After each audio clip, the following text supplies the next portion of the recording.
marche au pas lancé. Direction. Portez, arme. On marche au pas lancé, direction des tombes à droite. En avant. Marche. 1, 2, 1, 2, 1, 2, 1, 2, 1, 2. Halt. Messieurs, nous allons procéder à la levée des couleurs.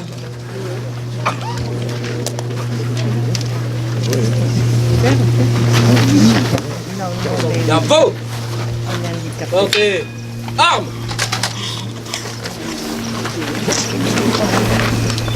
Attention pour les couleurs. Ouais. Envoyez.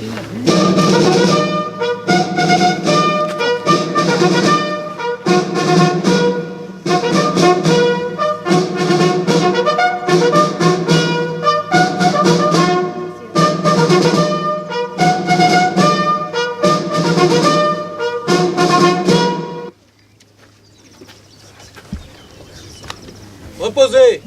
Armes. Repos.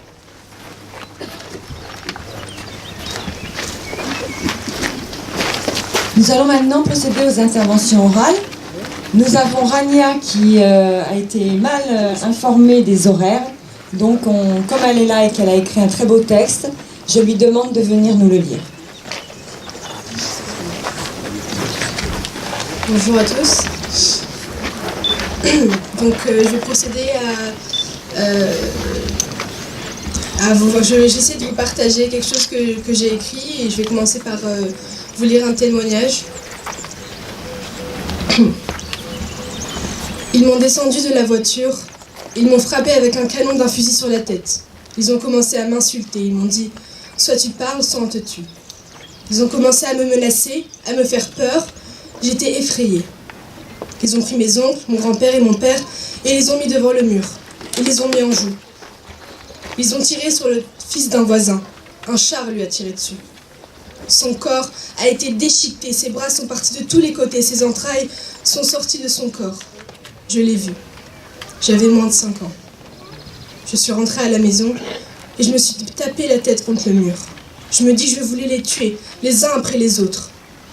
J'ai eu tellement peur que je n'osais plus sortir dans la rue. Je voulais prendre un fusil et les tuer, mais j'ai compris que je n'ai pas pu le faire. Quand j'ai été pris en charge par le Croissant Rouge, j'ai compris que ce n'était pas avec un fusil qu'on se bat, mais avec le savoir. Souhail, réfugié syrien au Liban, avait 12 ans lorsqu'il a raconté à une psychologue ce qu'il a subi, ce qu'il a vu. Des exactions des groupes de Bachar al-Assad le 23 juin 2016. Aujourd'hui, j'apprends, comme des milliers d'enfants à travers le monde. À quoi ressemblera le monde dans lequel nous serons adultes? Qu'est-ce qui nous attend? Tant de questions, peut-être parce que le monde qui nous entoure est plus incertain que jamais. Et peut-être aussi parce que la vie nous donne le sentiment d'être impuissants.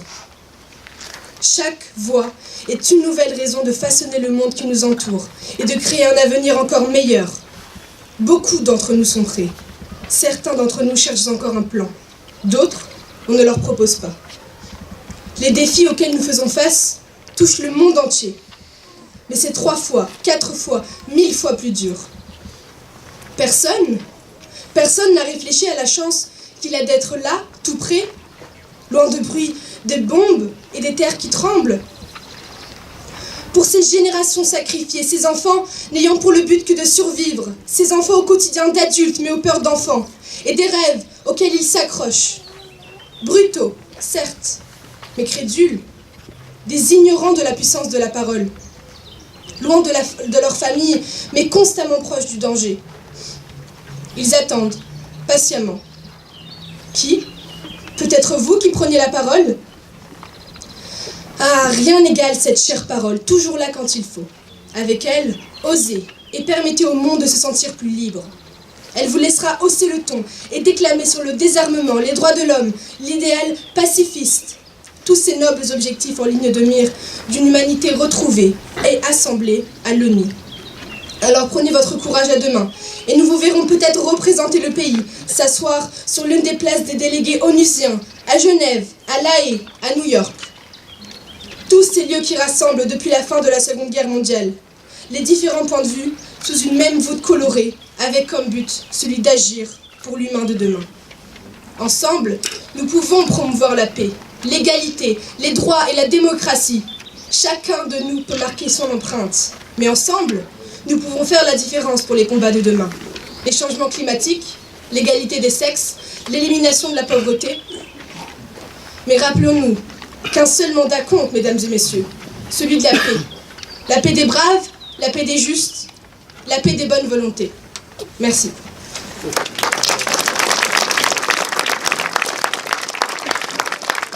Bravo. Ça aurait été dommage de se passer de ce joli texte.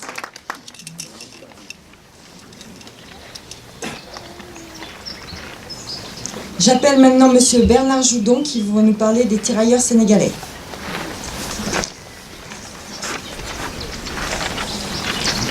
Mesdames, Messieurs, on va rendre un hommage particulier à nos amis tirailleurs sénégalais, chers à mon cœur et chers à beaucoup de nos anciens de la 9e DIC, n'est-ce pas René?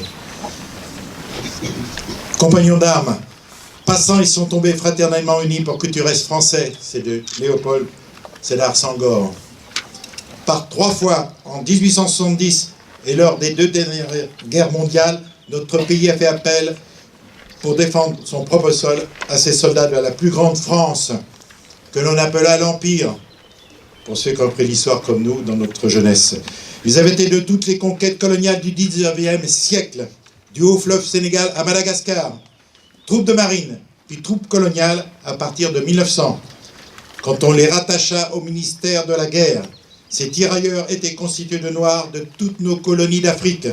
Les Sénégalais se taillèrent la part du lion dans ces glorieuses cohortes auxquelles ils donnaient leur nom.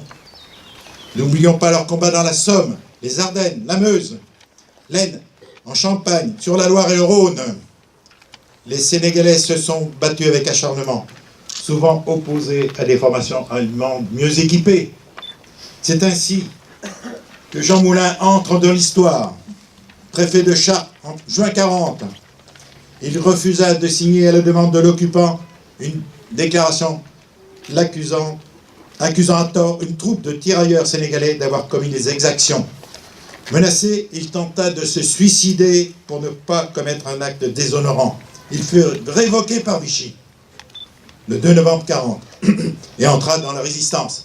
D'ailleurs, je remercie les enfants des écoles qui viennent depuis 2 jours nous voir l'exposition à la chapelle des Pénitents Blancs. Elle est encore ouverte demain et après-demain et certainement samedi avec mes amis Spigolis et de l'UNC et des anciens combattants et ainsi que le souvenir français. Il y a une belle exposition de Jean Moulin de l'ONAC et des compléments Bonsoir que j'ai mis personnellement et d'autres choses et des objets de collection que les enfants ont déjà vus et d'autres verront ces jours-ci. En août 1994, dans le cadre du 50e de débarquement de Provence, comme délégué humanitaire de l'UNC, je faisais venir à Vence au monument mort et au carré militaire 70 anciens combattants tirailleurs sénégalais, originaires du Sénégal, du Mali et du Burkina Faso. Quelques-uns étaient originaires de notre ville jumelle de Waïgouya. D'ailleurs, aujourd'hui, des militaires français sont positionnés au Burkina Faso, les forces spéciales, à Ouagadougou, pas loin de l'aéroport que je connais très bien, dans le cadre de l'opération Barkhane, au Mali. Vous savez, nos soldats français, depuis 2013, ils sont présents sur le terrain, et ça n'arrêtera jamais. Ils vont y rester très longtemps, parce que l'Afrique est très compliquée aujourd'hui, et cette zone sahélique encore plus qu'on le croit, malheureusement. Souvenons-nous de ces 17 000 morts pour la France. Souvenons-nous de ces 15 000 internés en France dans des fonds Stalag. D'ailleurs, nous irons nous recueillir tout à l'heure dans le carré militaire devant les tombes de 4 soldats de l'armée d'Afrique, décédés en 1945, ici à Vence. Tikora Doumbia le 12 juin, Sungalo Mariko le 29 juin, Ouninho Zalou le 5 juillet, Massama Kaeta le 19 octobre. Ils étaient tous du 18e RTS de la 9e DIC.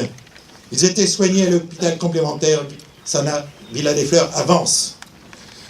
Parce que la victoire du 8 mai 1945 a coûté cher en sacrifice, la République et les Vensois aujourd'hui expriment leur reconnaissance à ces guerriers magnifiques qui demeurent pour toujours nos frères d'âme. À cette cérémonie du 8 mai 1945, je ne voudrais pas oublier les compagnons de la Libération. Ils sont 4 encore en vie aujourd'hui. J'en ai eu un parmi mes associations, Charles Connard, qui est décédé voilà quelques années, il était un de ceux-là. Ils ont aujourd'hui ces 4, 97, 98 et 99 ans. Le dernier reposera dans le caveau numéro 9 du mémorial du Mont-Valérien dans les Hauts-de-Seine. Merci de m'avoir écouté. À tout à l'heure.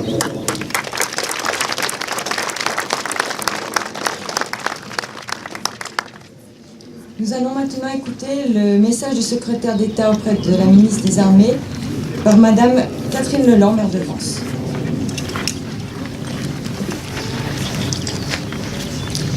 La guerre est gagnée. Voici la victoire. C'est la victoire des Nations Unies et c'est la victoire de la France. La voix solennelle qui porte ce message dans l'après-midi du 8 mai 1945 est celle qui, depuis le 18 juin 40, incarne la France dans la guerre. Les paroles du général de Gaulle se mêlent aux bourdons de Notre-Dame et aux cloches de toutes les églises, aux sirènes et aux exaltations qui retentissent dans tout le pays. La victoire est là. Enfin, en Europe, la guerre est finie. Il y a 74 ans, l'Allemagne signait sa capitulation sans condition, par 2 fois. La première, le 7 mai 1945, à Reims. La seconde, le soir du 8 mai 1945, à Berlin. Ainsi, la France s'inscrivait dans le cercle des vainqueurs.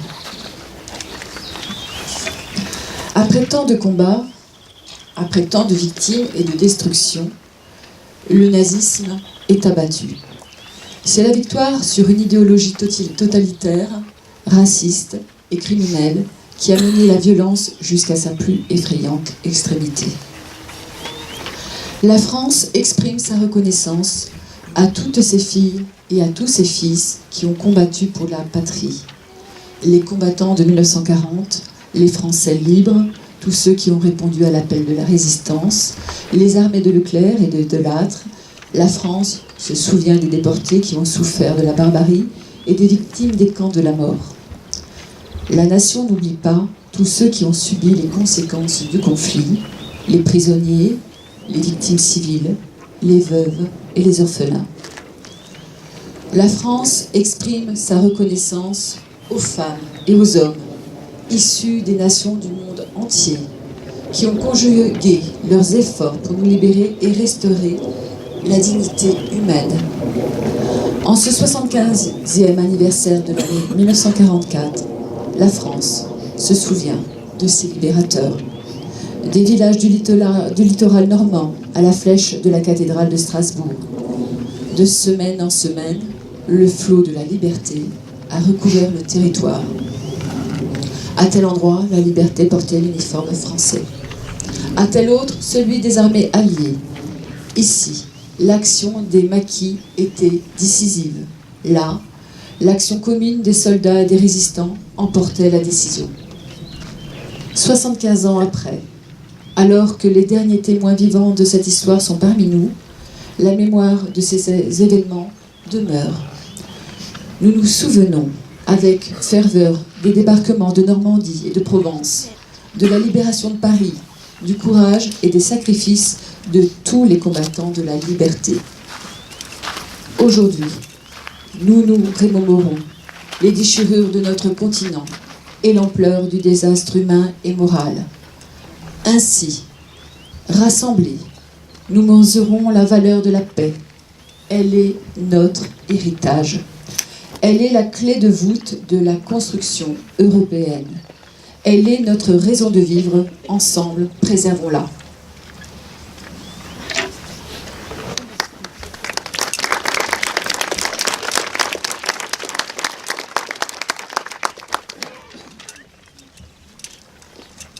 Merci. Nous allons maintenant procéder au dépôt de gerbe.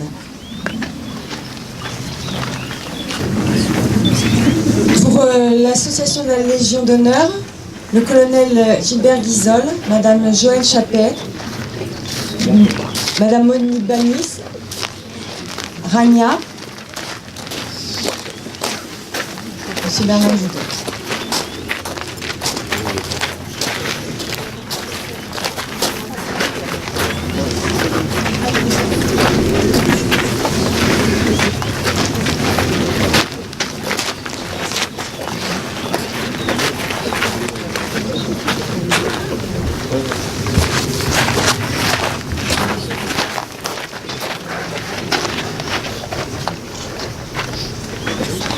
Pour l'American Legion et Forces spéciales alliées, Monsieur Didier Derache, Monsieur Jean-Claude Peloux, Monsieur Jeannot Guiglione et Lisa Bichu.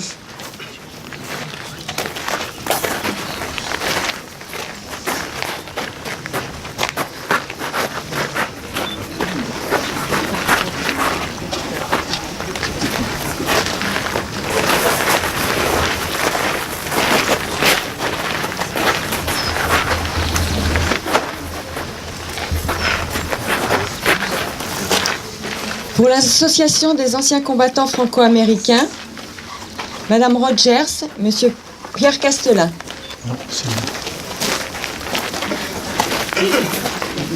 Et Madame Anne Satonnet.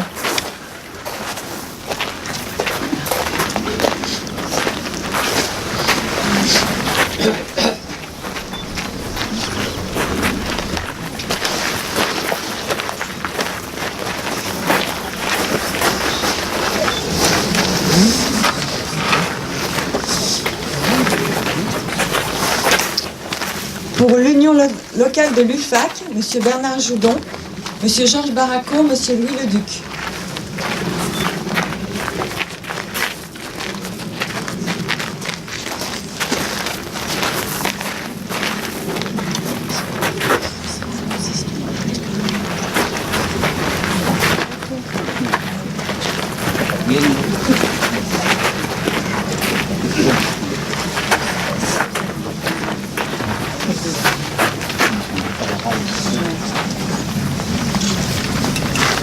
Pour les médaillés militaires, M. Martial Vierge, M. Pierre Spigolis et M. Joseph Juge.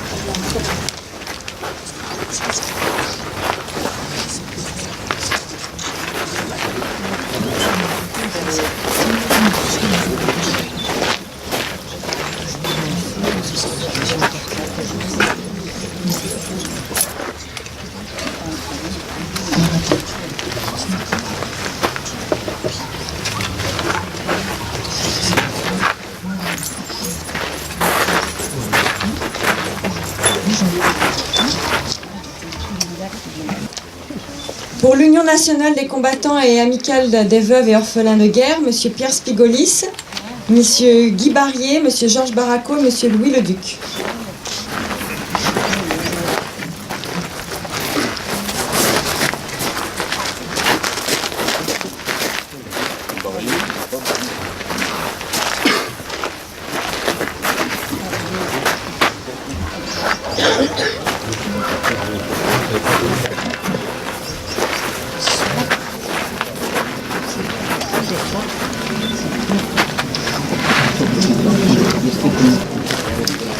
Pour le souvenir français, avec Rhin et Danube, M. Jean-Claude Peloux, Mme Josette Ferraud et Mme Laurence Impéraire-Borona.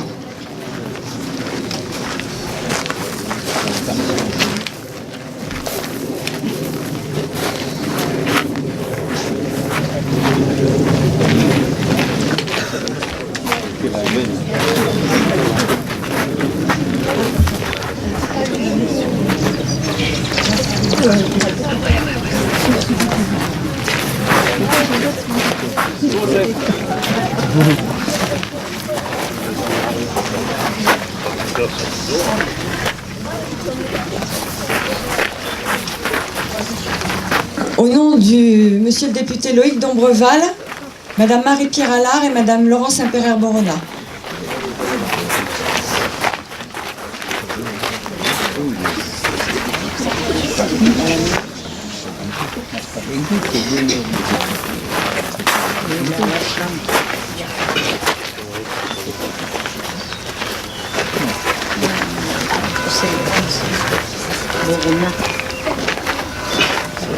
Pour le département des Alpes-Maritimes, Madame Anne Satonnet, le colonel Guizol, Madame Guiglione et Monsieur Christian Goujon.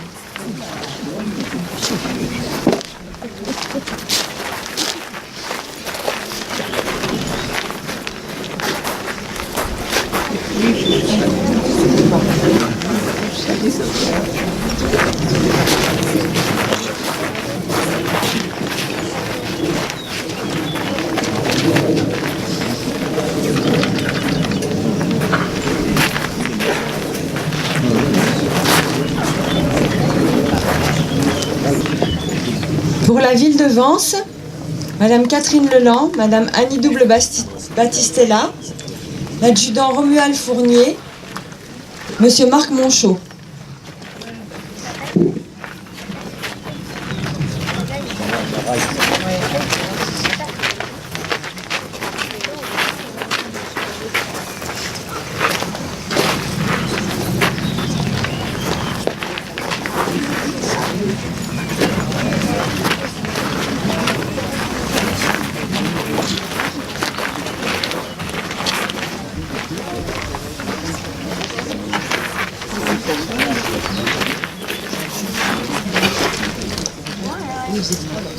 Nous allons maintenant écouter la sonnerie aux morts. Aux morts.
Nous allons maintenant écouter l'hymne des USA.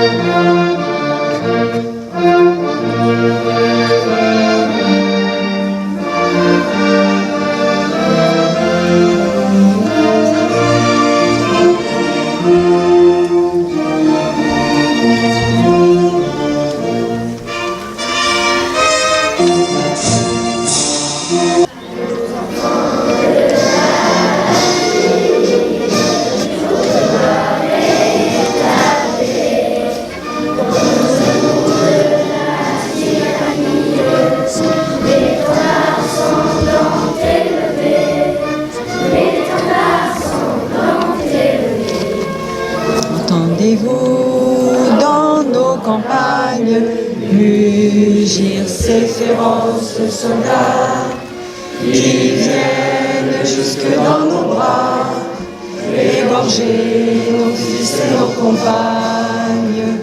Aux armes, citoyens, formés en bataillon, marchons, marchons, 1500 impurs, abreuvent nos sillons.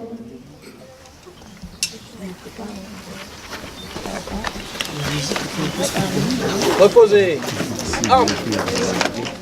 Repos.